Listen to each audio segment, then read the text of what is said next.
खुरुमजरी north window TV न संदोक्चरीबा news analysis मियेंग ताबिरी पपुम दमपु अहानबा मक्कदा अहुं शमनुरेना तरामनोक्चरी ngasi इम्फाल द फोंखिबा मरुओइबा पाउचे सिंग द करी करंबा मरुओइबा हेडलाइन सिंग यावरिबगे हाबिदु खन्ना नैननबगी दमक्ता अखोगी स्टूडियो से लिंक्सिंदुना लेबिरिबा एक्सपर्ट पैनलिस्ट असि मियाम दमतंग सताकचगे मिंगोइना पंजरबदा ओजा सोग्रापम बुबोल पॉलिटिकल एनालिस्ट ओजाबु अहानबा मक्कदा नॉर्थ विंडो गी माइकेदी ओजाबु तरामनोक्चरी ओजा कोई एनालिसिस असी मखा चथर पोइना ओजा हेडलाइंस अमख लखचगे कोई ITLF ना कुकी MLA तरागा गवर्नमेंट सेमबद यावरोय सोइदना अनोबा गवर्नमेंट सेमनबा आशा तौनरी ओजा मसिदा लाक्चनी मजे कोई कुकी जोगी कोई बॉडी अमा ओरिबा ITLF ना कोई कुकी जो फुरुकी MLA तरागा करिगुम्बा फिर अमतदा कोई लेंगाक सेमबगी मायो कोई गवर्नमेंट सेमबगी सरुक यारोय हाबगी वाफमजु फोंदोली ओजा मसिदा मयामदा कोई ओजादा लाक्चनी मसे मयामसु हंगी हुजि फावबुदा कोई कुकी MLA तरा से याउदना कोई पॉपुलर गवर्नमेंट अमा लाकपसे यागदौरिब्रा हाबी वाहंगसे मयामना हंगनरी ओजा समताग जो ओजा गबो मोसे कमाय थमिनी ओजा फसबा कना खबरसिंग द पोरक हेडलाइन ची मरकता अमनी मियामना यामना सममना लैबा हाबा तारे लिन आन क नॉर्थ विंडो गी व्यूअर सिंग बि काय खनो थमजरी अंगन बय की याइफा पाउजन पिजरी अदु हजि गवर्नमेंट सेमबा की मतंग सिनी मणिपुर गी मियामना यामना मसे सेमदोरिब्रा सेमोदोरिब्रा अदुगा असि सेमनि हारगा सेमक्तबगी अदुगा हौजिक सेमनि हाइबगी अकनबा लाकदोरिबा तांग कुमरी कुमा कुंतर पौ मनुंगदा बाव हाइनरगा आशा तंगरगा लैबा मतमनि तसेंगना डेमोक्रेसी चटपा सोशलिज्म चटपा लैबाक अमददि मियामगी मिहुतना लैंगाकपा लैबाक अम थंबा हाइबसे मसी अखोगी तौबम तोपनी अदुबु प्रेसिडेंट रूल को डेमोक्रेसी चप लैबाक प्रेसिडेंट रूल इमरजेंसी रूल अमा चलाइरगा मियाम नगी हक मयाम से अखोगी फंग ngam को असिदा अखोगी गवर्नमेंट सेम्बा असिदा अखोगी ITLF की कनोसिना अखोगी जोगी कम्युनिटी सिना मखोई यावरोय हाइबनी स्टैंड तौरिबनी अदुगा पॉलिटिकल MLA हाइबा तारे को सरकार मरोय सेमगदौरिबा ग्रुप सिगी तराना यावरोय हाइबनी हारिबा सिंगसे लिरिन अखोइना सिम येंगो मतमदा अखो यामना नियम चुम्बा कुदुगा मरम चाबा थबक सिंगसे स्टॉक तोरक्तबसे कुकी जोगी ग्रुप सिंगना ITLF कनानो गायना अखोइना याम सेपरेटिस्ट ओइबा को अपुनबगी कनो सिदा थाजब ngamdaba aduguma posak ama laiba tasena maki di yawhum di thoktabane moi gi mawongsi yenguraga di ko karigino hai kanda ayamba akoi gi bant 19th century dagi ajum haurakhar kanda maroi 1967 gi adoida अखोइना अखोइगी खदाउमी operation गाइना Myanmar चथगिबदगी तथोरपदगी लाखिबा कांगुजिंगना कयाम बय करुगी युमकाई युमदामना काइनाइ बैदो अदु तौबगी मसत्ता हिंगकपा मणिपुर अदनना हारिजे खोइनो फम तादा ममाले बाकनेना खनबा ngamdaba अखोइगी मिय कांग न्यायबने मोइजे को अदुगा हारिबा सिंग असिगी इंटेंशन असिदा अखोइगी इलेक्शन हाइबसि डेमोक्रेसी दा ख्वाइदगी इंडियन कॉन्स्टिट्यूशन गी मखादा लेयो पोनिको देन कनोजी गवर्नमेंट सेम्बा हाइबसि कॉन्स्टिट्यूशन ने गवर्नमेंट सेम्बा यावरो इलेक्शन यावरो याइबा न सिंगबो वखलो न सि कॉन्स्टिट्यूशन यादि हाइबनि कॉन्स्टिट्यूशन यादवा हाइबसि आउटलॉ हाइदुनि को एक्सट्रीमिस्ट काइन हाइबदो अदु मसाना सिगु मसि ता लेबसे मसि गवर्नमेंट ऑफ इंडिया गी माइ कंसर्न कनो सिंगिना डिसीजन लौदबसे अखोइ बैलेंस थोकनो हारे त थुक्सन बि अदगी कनो खुलाई भाल कन त शू तौनरे खुलाई मखाता ना थाबे यात्रे आ मनुंग पुसलनी कोसलनी कइमता अदुम तौदिरे तरपतो अदुना गवर्नमेंट इंडिया गी सु यामना असोइबा लयेना कोइ तोइना अखोइना ngangnaribasineबको मरमदुना अखोइना अखोइगी ITLF की पोटसी दा अखोइना अमुकसु अमी असु थमजनिंगबनि मसे अगी वाखननिको नैनबा यारिसि करिगिनो गवर्नमेंट दि सेमदोरे फरेको अमनबो लीडर ओरसु गवर्नमेंट सेम मतमदा कम्युनिटी अमा ग्रुप अमा यावरोय हारगा यावदबदा कइसु आइदि मणिपुर लै खुंदारिजे फुरु कुंथ्रा गा तरुक इन खुंदारिनी अयाम्बा कननि ITLF की मनुंग साइजा moi taruk taret mukta orangani moi organization loop ko aduga muksu thadaugi community ji pura thora ga kanisa akoi lakhrabani aduna kuki bagi zogi kanu da lehori bedu ka su yamde tawdri khulai pairaga moina kanba kanu torakan de pressure na ki halaga haigi thadau group te yauriba mayama akoi gi kanu thorok ngam de leibni ko मसी government ना यामना फजन rescue तौबा म संगमनी मयाम पुथोकपिरकपा थादौगी असेंग थादौगी community जी लाकाना मरमदि मणिपुर से काइबि यादबा पोषक अमने से कोइना ꯈꯪꯒꯗꯕꯅꯤ ꯑꯗꯨꯒ ꯑꯩꯅ ꯁ꯭ꯋꯥꯏꯗ ꯆꯤꯡꯅꯔꯤꯗꯤ ꯂꯤꯔꯤꯟ ꯀꯩꯅꯣꯅꯤꯗ ꯒꯣꯔꯃꯦꯟꯁꯤ ꯇꯁꯦꯡꯅ ꯀꯩꯅꯣꯅꯁꯨ ꯃꯤꯅꯤꯁꯇꯔ ꯑꯣꯐ ꯍꯣꯝ ꯑꯦꯐꯤꯌꯔꯁꯅꯁꯨ ꯍꯥꯏꯈ꯭ꯔꯦ ꯑꯗꯒꯤ ꯀꯩꯅꯣ ꯚꯥꯔꯠꯀꯤ ꯔꯦꯁꯄꯣꯟꯁꯤꯕꯜ ꯀꯩꯅꯣ ꯃꯌꯥꯝ ꯑꯃꯁꯨ ꯍꯥꯏꯈ꯭ꯔꯦ ꯃꯅꯤꯄꯨꯔꯗꯤ ꯁꯨꯡꯀꯥꯏ ꯀꯥꯏꯔꯣꯏ ꯍꯥꯏꯅꯀꯣ ꯑꯦꯟ ꯗꯦꯟ ꯑꯃꯨꯛꯁꯨ ꯀꯥꯏꯕ ꯌꯥꯗꯕꯒꯤ ꯃꯥꯒꯤ ꯁ꯭ꯇꯦꯇꯁ ꯑꯃꯈꯛꯅ ꯃꯅꯤꯄꯨꯔꯁꯤ ꯃꯅꯤꯄꯨꯔ ꯃꯔꯖꯤ ꯑꯦꯒ꯭ꯔꯤꯃꯦꯟ 1949 ꯇꯧꯔ ꯆꯪꯉꯛꯈꯤꯕꯀꯣ ꯑꯟꯂꯥꯏꯛ ꯏꯚꯟ ꯖꯝꯃꯨ ꯀꯥꯁꯃꯤꯔꯅ ꯇꯧꯈꯤꯗꯕ ꯄꯣꯠꯁꯛ ꯑꯃꯈꯛꯇ ꯂꯥꯛꯑꯀꯥꯟꯗ ꯑꯦꯟꯇꯤꯇꯤ ꯑꯅꯤꯅ ꯃꯅꯤꯡꯇꯝꯕ ꯂꯩꯕꯥꯛ ꯑꯅꯤꯅ ꯌꯥꯅꯔꯒ ꯑꯗꯨꯃꯥꯏꯅ ꯄꯨꯟꯈꯤꯕ ꯑꯩꯈꯣꯏꯅ 1993 indexation 하이르가 마기 리겐트 레이터부터 밸리디티가 레이터부기 와리도나 아마니고 시기 라코 마락시다 constitution gi makha da government sem da yawe ga na phong na haili se sida aulo lok thoi do maram kari legi sini da aduna tre harga na ngasai gi arun be agenda ra manipur thugai na sem government ora ka dori bra aina hangai se haidi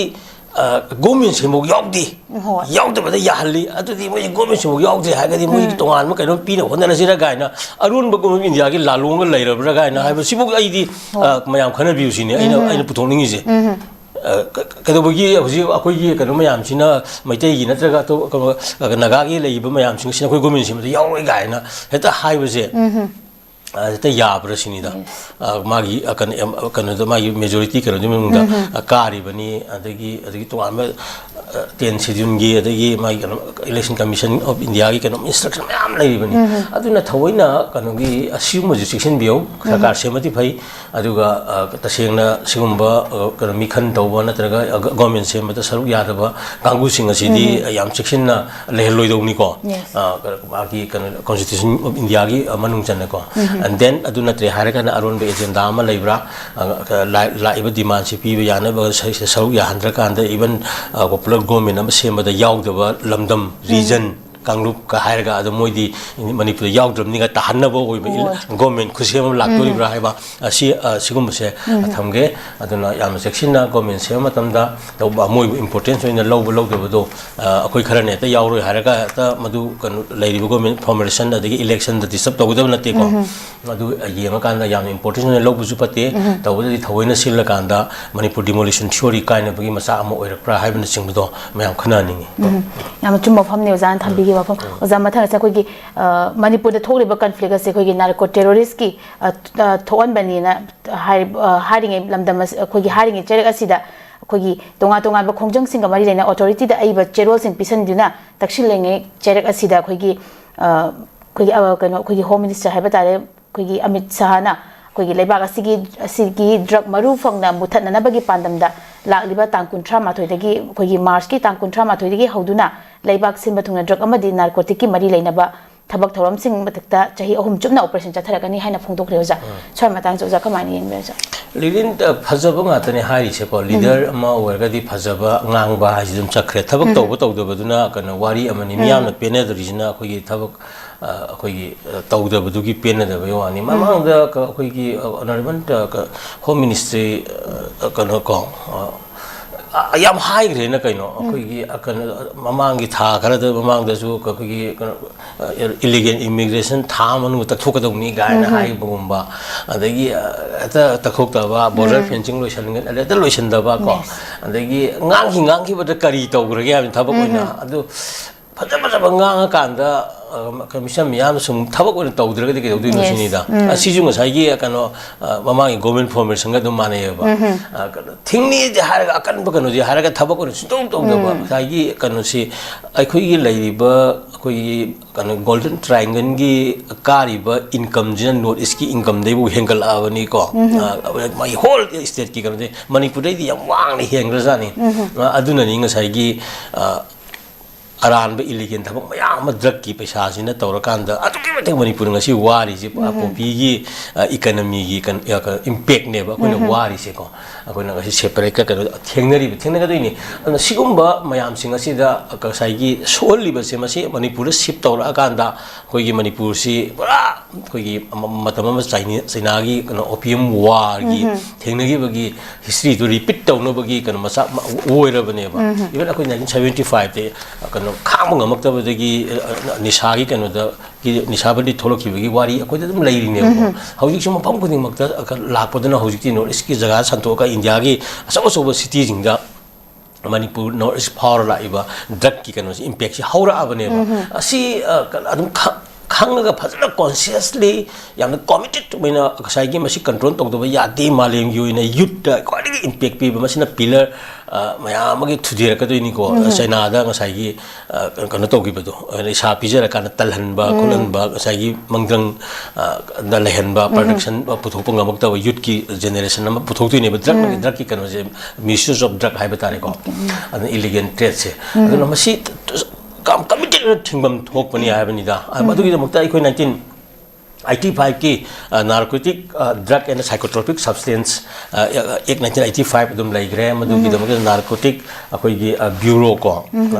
अखोय control bureau ना अखोय मरोइना central role लौरिबा कनमसु लाइग्रे सिगी खुतांग दम सि तौरकदोरिम ने को अद तौबदु याम फजन तौ हाय थबक ओने तौ हाय थबक SIM तौ तौ दे वादिस पांगांग ngangi aduga tawhum thoiba mo nungti gi si drug ki kanu se satlibani adu yengba tare hojiti akoina tawbudi akoi su yam kanna remind akan to changi afaba thaba ama miyam gi tawgena lauthuki ba once lauthuka ga de madu bu sena ba miyam gi group su ka laibam thoi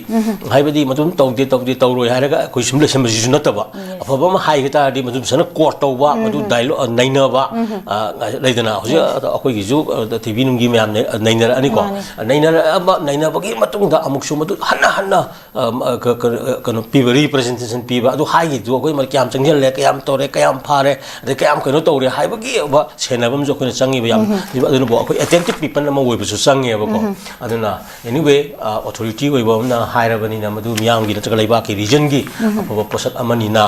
madu taw oisinu taw dadi yam na tawan da ba mayam sina akoi na thazla badi poi aduga tawraga di khwai di fabani maramaduna akoi yo attentive people amagi role su lor kanda masi leaders in CSOs and concerns na time to time masi check tawraga madu kanu tawraga nising bagi remindation piba or akoi na support pisal laga hena kanu tawbagi policy program pazana nithijana yathu okanda sangsim binabagi thabuk taw phai lano hai ko zamathang sa koi gi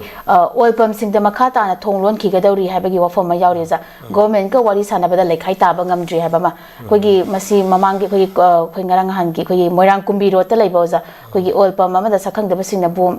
koi gi pokhai helambagi thodok tu na matungina koi gi tampaki area ayam bada koi gi petrol koi gi oil pump sing se loina mak lon ki baga masida mayam na koi gi noma da chathok sin tawnari ba se khudong cha da mayok na poza sigi mathak ta koi gi ngahan अखोगी aval पम्सी अखोगी Q लेपगी अखोगी इसागी गाड़ी से हानबगी दे हेंदोक्टना अखोगी गेलोन अखोगी अचौब अखोगी कै हाइनी black ते योंदोरिमनिबो जा मसिना मो अखोगी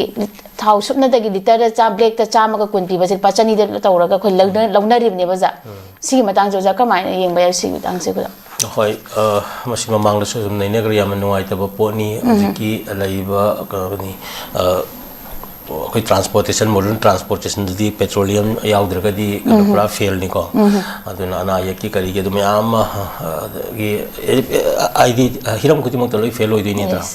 मसिदी दा ममांग सु खरखर तोइन दम थोकपा मणिपुर दा सिगी ऑयल पॉइंट ऑयल पंप दंग सागी सिगी नुवाइता थोक थुइजे मसी अदुम कोई कॉन्फ्लिक्ट सिचुएशन अमगी मनुंग दा थोक याबगी कनो अम लैजरगा सु यारिगै मतम मतम गी मियाम अमदी लैरिबा मदुदा कंसर्न होरिबा ग्रुप सिंह को वा ना खाना रगा मियाम द यारिंग वहंदबा असि फाबने अदुना हौजि कैसुम लेके थोखरे को यारगा दि यामना कनो एस्टैब्लिश तौना वारी साना हनिंगी को अदुगा मरोइना सिक्युरिटी सिक्योर पोजिशन मियाम की सिक्युरिटी फजना लेहनिंगी अदुना गवर्नमेंट की कंसर्न गवर्नमेंट की करदसु अदुम silent is कोई करा है consent के ना हाई बगी मोजु माली समाई तो उतना यारगदी मियाम की आवाज़ सिद्धि कनो मालिम की लैरिबा एक लो नत्र नेशनल की नत्र का कोई योइबा common sense तसु यानी तवो मतमदा कोई मियाम सिद्धि याम secure न थम्बीबा मिशन मियाम को civilian मियाम सिंग सिद्धि यारिंग कई सी आवाज़ सी येंगबा अदुना as soon as possible यारिंग कई मसी कनो settlement अमा मरमदी सी तवो मतमदा कोई even कोई कनो लेरिदना manipur petroleum dealers fraternity ने तोरिदो को अदुना मोगी माइकेदगी सु खरे हेना relationship पोरना बोहना बता करी करी नो लेरी से कना लेदना सोइदना ग्रुप अनि दि लेरमनी ग्रुप अनि दुगी ओइ बता संदगी ने कोइ नंगसे अखोइना मियामना वारी बसे को अदुना यारिंग कई मसे अथु मतमदा यामना reasonable reasoning को मरम चाबा युमफम ओइबदा ꯑꯩꯈꯣꯏꯒꯤ negotiation ꯇꯧꯔꯒ ꯌꯥꯝ ꯊꯨꯅ ꯃꯁꯤꯒꯤ ꯀꯩꯅꯣ ꯄꯨꯔꯛꯍꯟꯅꯤꯡꯉꯤꯀꯣ ꯑꯗꯨꯅ ꯃꯔꯝꯗꯤ it affects education, it affects ꯑꯩꯈꯣꯏꯒꯤ trading, marketing ꯑꯗꯒꯤ health sector da masina loi soanbanina maram aduna yari makai nomagi economy adagi lairiba nomtang khaiman kaitin kano khoi thingbada crore mathakta mangi mindra asigum mayam chi yenga haloidaba matamgi value su yenga kanda yari makai even kano se conflict situation ama thoka matamda negotiation tawra kanda magi resolve tawba adu yam thuna loiselingai khunai da masigi progressive kano pirakani habse tamakanda yari makai masigi thengdadana koi yasinaba pora kanda masigi warusinama pora ani ya Maza mathang asa koi gi Manipur da koi gi road accident da lekhi da bagi miyoi gi chang ase India da gi koi gi Manipur ne hena wangi ha bagi koi gi wafam ma thamni koi gi Manipur lenga ki additional chief secretary transport ki Anurag Bajpai na phongdok leoza masi da sunatana koi gi transport koi Manipur state transport service na koi gi service tawna ba thawrang lawre ha bagi wafam ma su phongdok li masi da sunatana Imphal city gi manung da traffic congestion handan na bagi mapan da gi pot purakpa truck sing ayuk ki pung 8 tagi na numidang gi pung 10 phawba sida pung 10 phawba changlakpa thingkre ha bai wafam jawreza sa matang jo jagi mota ka mai thamini accident se ko yam noi ta ba hai ba tare ko amutang pok mi bagi ma pok si sai gi accident gum tho kan de ta lai ta ba hi se masi akoi isagi yam section da ba natraga isagi leijari ba phibam ching ge makha poli maram di accident hai ba si da gari ma yawarni ko vehicle two wheeler or four wheelers ko and then ahen bagari akana yawarani and then maduna thawda ba lambi leirani ko aduga thawri ba mi leirani ko ana swai gi ahum mari sine mari yam leinari se number 1 vehicle Manipur maram sadana yam henkala pa ikoina ure ko maram di car si hek tongdring gai ji ijat leitaba ko gari macha traga cycle ga thawba ga si yam ikai ba haiba tare ko dana even ai gi yana khada leibo office ka bo da car ma thawai thawdu ga nari ni dana aduna sigi car gi value kai se amna koi sta lerak ko aduna si masing henkalak pasina aduga traffic ka thok pasi ju ngai gi car taseng traffic Manipur gi road condition jam pi khale aduga madu tasil mari akano koi gari ga ji kilometer ma sang ga lenga ga koi ui dina ko aduga mi amam tang tong ba aina sim yenga matam da mi sam yankai cham ko tangi traffic jam bi tho iji haidi gari du da mi manga tru tong ba passenger gari auto go seli ba jing ji traffic oiraga di taseng traffic tho en lobu ya ba adu acho gari ama da mathan da thawra kan gari mayam du gi jam ne ba tho iji yang gi jam na te ba yumam da ko gi gari so achoba cha mi mang am le ma lai de ba aduno ka sai gi besma na ta ga oikti ba am thawor madi kayam accommodate to yani gari among space ta adubu yade car tong da bi yade ko aduna sigi si number 1 ni accident da ko adu gi thawna ba lambi do aduma khayam na poroi ba hai ba tare akoi ti kano port hole gi wari adagi mayai lambi gi wari am popular wori da na ko aduga even sagon tong ba ji kamai tong le khan di kano ni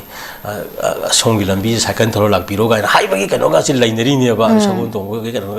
adu praman taro ga adu le ba phibam adagi sing gi saru we ba jaga sing si semba wat pa kot pa mayama leiba si akoi gi reason ni aduga yaman sida ikona khangina ga da bani all india gi oni lai bi accident gi rate sa 9% gum lai ba Manipur na 29 ka khala imne ko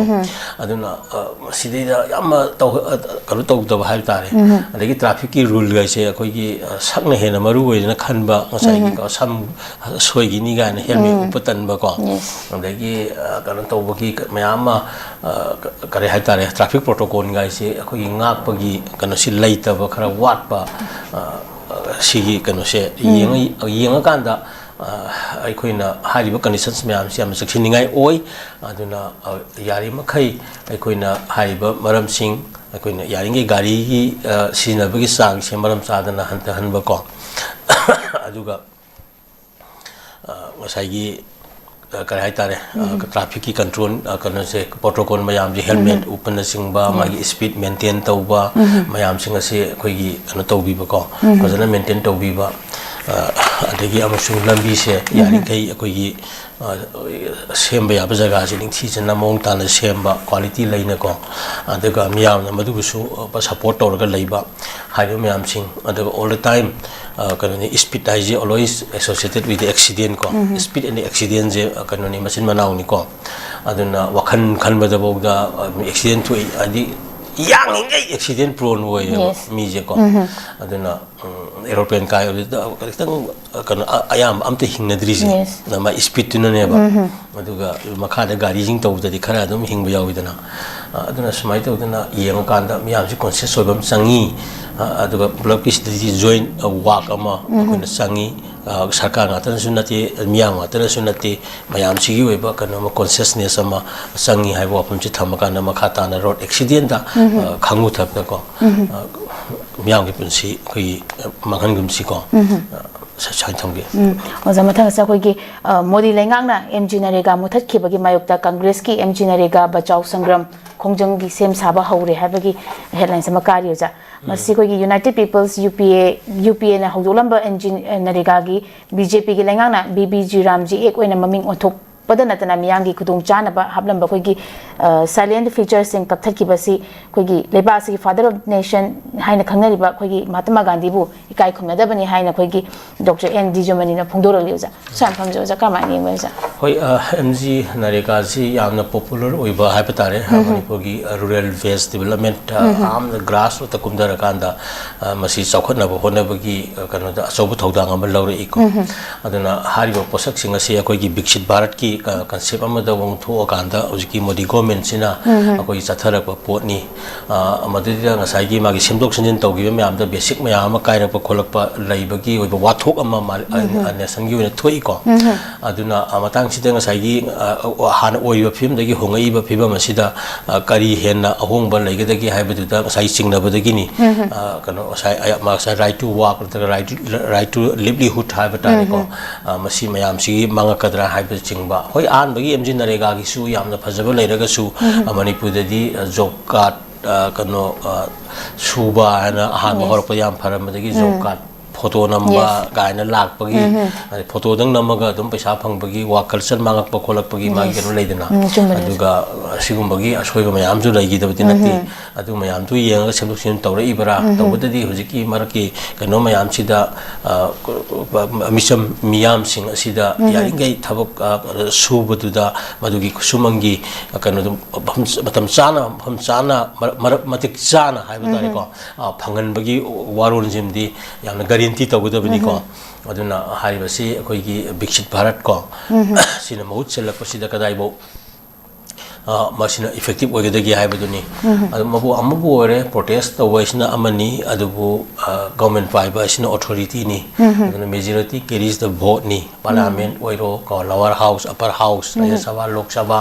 punamak akoigi majority gi wafam ni kan leiriba constitution gi india gi adagi democracy gi oiba bahan tok yam yenga kanda adubu haiba mayam ding adu yamda phajana kalam yamda adugi kana basi piriba pidabra haibase masini akodi concern ni anyway government authority ni lawani khongani popularity adum mayam gi oina tawgani akoi miyam gi di adunati miyam gi di tawriba potuna aikoida hana lejenwa potu dagi hena phagalagadi phai phagatragadi madu akoi miyam gi kholaw ama voice ama thopasi akoi niyom ni aduna let us observe let us examine hojiketa ai site gi di criticism jeta ping ni ko amatam gi hongdo hongjing amendment constitution boda pisak pm badagi hojik sam tare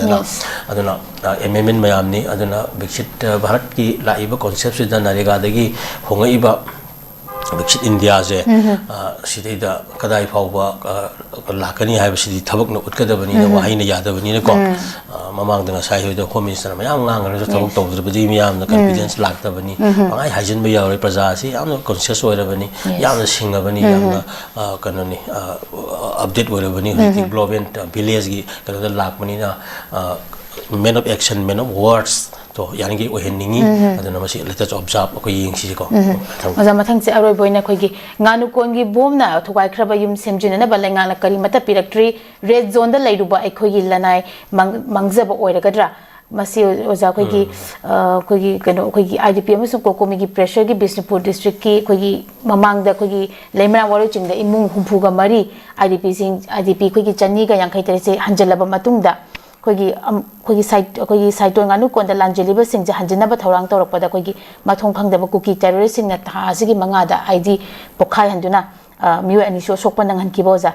masida koi ki boom na pokhai handuna kai to thon ki ba koi nganu kon gi masagi koi salam mani gi mayum akai to on ki ba si masagi lanai oida ha ba wafam dune za sai tang so za roi boina ten ten na kam ya phase aroi bagi kanu sini khoi da yamna maru wari pangasi ki manipuri khunai da IDP internally displaced persons na ko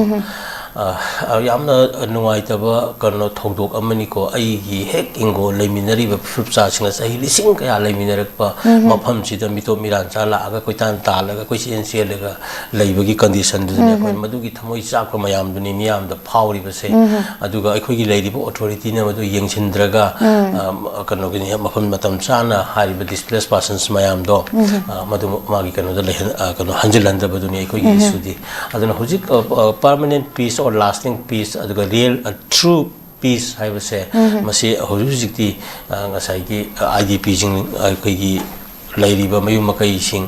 khuntok loga lanjilak liyo mayam sing asina magi aseng bo original khoi nakum tapam khungang laikai hanjin jabaduni hanjin ge tawba matamda khoi konni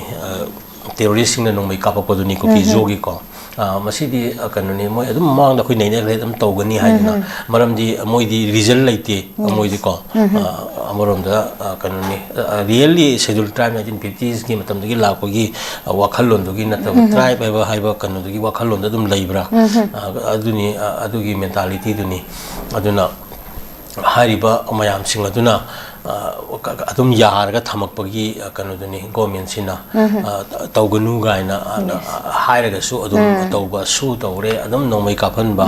adagi amuk su gi matam duda yawgiba kanu jungdu mi jingdo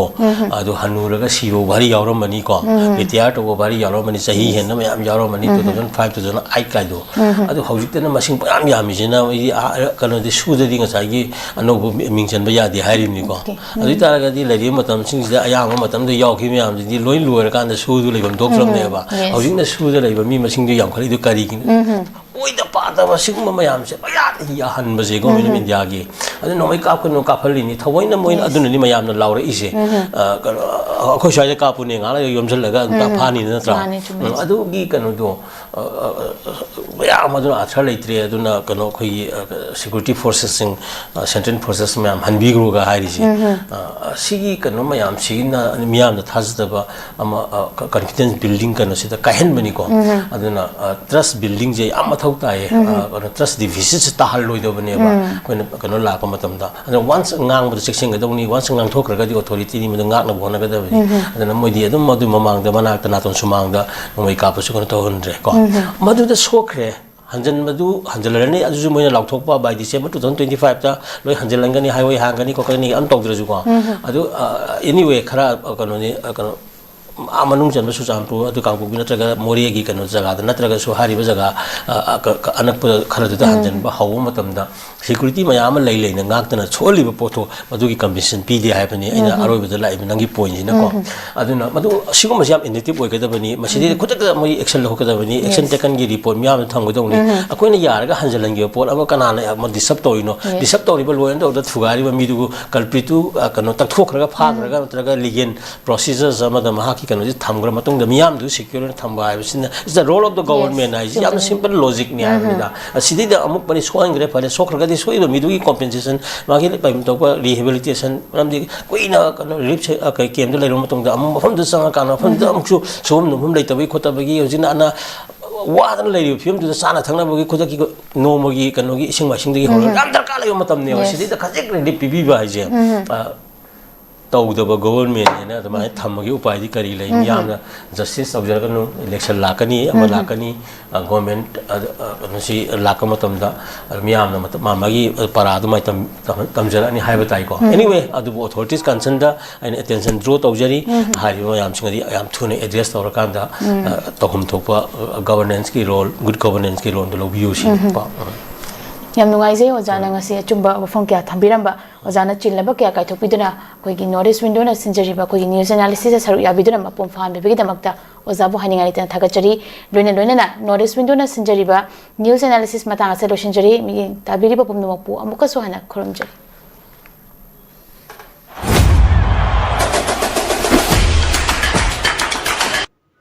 ꯐꯨꯠꯕꯣꯜꯕꯨ ꯊꯋꯥꯏ ꯍꯛꯆꯥꯡ ꯌꯥꯎꯅ ꯄꯥꯝꯂꯤꯕ ꯃꯤꯑꯣꯏꯁꯤꯡꯒꯤꯗꯃꯛꯇ ꯌꯥꯝꯅ ꯅꯨꯡꯉꯥꯏꯔꯕ ꯄꯥꯎ ꯑꯃ ꯄꯨꯗꯨꯅ ꯂꯥꯛꯆꯔꯤ ꯃꯗꯨꯗꯤ first CPC trophy 9A side state level open football tournament ꯑꯃ ꯂꯥꯛꯂꯤꯕ ꯀꯨꯝꯖꯥ 2026ꯀꯤ ꯖꯅꯋꯥꯔꯤꯒꯤ ꯇꯥꯔꯤꯛ 19ꯗꯒꯤ ꯍꯧꯗꯨꯅ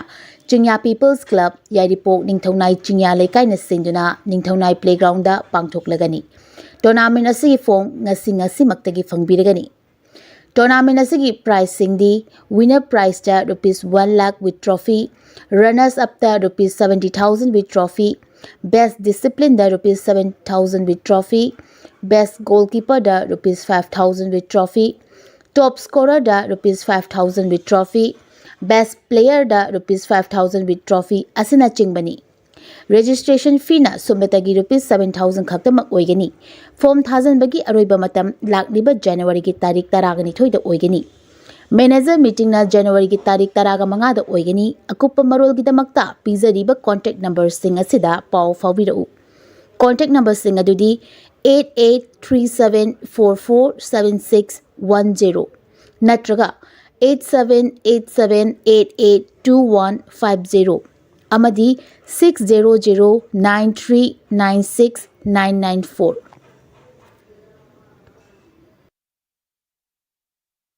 Hakchang phana thamge hairabadi iramda masimakta laiba khwaidagi pharaba hospital singi manungda ama oiriba Babina Hospital leijari mafam asida thajaba yaraba amadi sel yamna changdana specialty kun henbada ana layeng bagi khudong chaba pizari pediatrics cardiology cosmetic surgery amadi specialty makal makha kayada aikhoigi specialist singna marik chumna thawai hakchang yauna layeng jari aduna state wangmada amuk kari gi chatlugani aikhoigi manipur da su hojikti awang bathaki health care fanglabada matam mangan biraganu sel hena tingan biraganu aikhoigi specialist singdagi malemgi apaba thaki layeng patapta yumpham oiba service lobiyu Babina Hospital where hope meets compassion akupa marol gidamak Babina Hospital Sajiwa Jail Road Khabai Soi Imphal East lengsin birau natraga aikhoigi phone number 6909390666 ta call tawbirau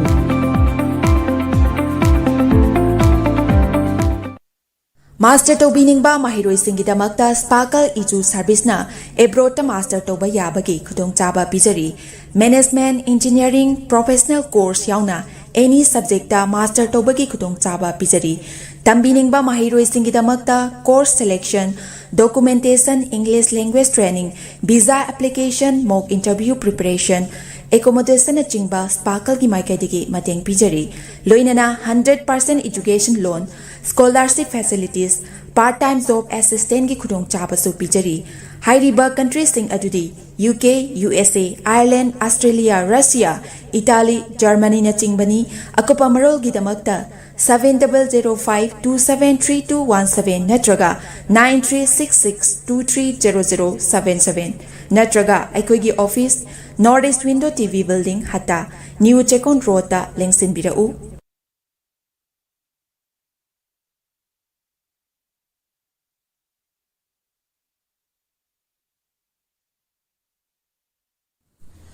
Nurse singidamak achoba opportunity ama buduna lakchari madudi hauzik Malaysia na Indian nurse singi oiba khudong chaba pinabagi damak midyang changlakli VC nursing loiraba chahi ahumdagi tadana experience leiraba miyoi singna khudong chaba asi lobiho khudong chaba adudi thagi oiva salary 1 lakh overtime incentive free accommodation ticketing amasung long term visa asina chingba khudong chaba sing asi fangbigani akupa marol gidamak makada pizariba 7005273217 natraga 7005063196 ta contact tawirau natraga aikhogi office Northeast Window TV Building hata New Chekon Road ta lengsin birau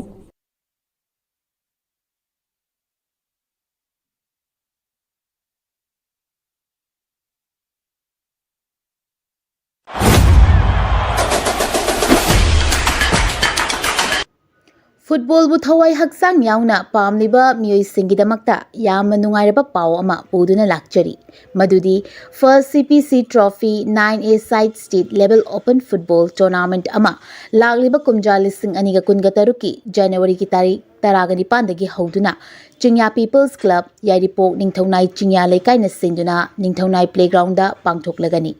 tournament ꯑꯁꯤꯒꯤ form ꯉꯁꯤꯃꯛꯇꯒꯤ ꯐꯪꯕꯤꯔꯒꯅꯤ tournament असगी prize सिंगदी winner prize ता ₹1 lakh with trophy runners up ता ₹70,000 with trophy